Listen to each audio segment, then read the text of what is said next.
Hello guys, welcome to my channel. இன்னைக்கு என்ன video பார்க்க போறோம்னு பார்த்தீங்கன்னா, இன்னைக்கு நாங்கள் எங்கள் வீட்டில் கொழுக்கட்டை செய்ய போகிறோம். அது எப்படி பண்ணலாம் அப்படின்னு சொல்லிட்டு தான் நான் இந்த வீடியோவில் பார்க்க போறீங்க.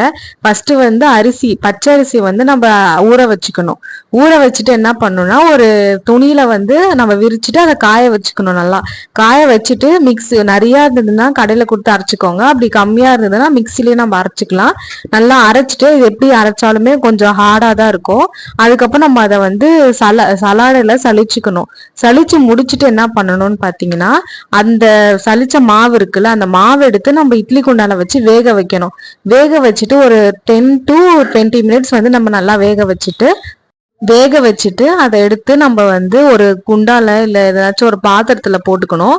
போட்டுட்டு அடுத்த ஒரு பாத்திரத்துல நல்லா சுட தண்ணி சுட வச்சுக்கிட்டு அதை நல்லா கொதிச்ச உடனே நம்ம அந்த சுட தண்ணியை இந்த மாவுல ஊத்தி நல்லா கிண்டிட்டே இருக்கணும்.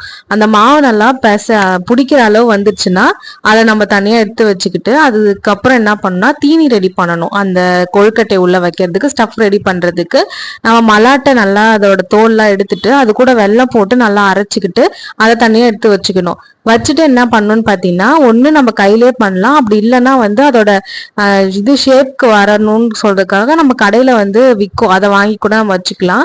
அதுல நீங்க பண்ணிட்டு உள்ள ஸ்டஃப் வச்சு அப்படியே க்ளோஸ் பண்ணிட்டு அதை இட்லி குண்டால மறுபடியும் வச்சு வேக வச்சீங்கன்னா கொழுக்கட்டை ரெடி ஆயிடும்.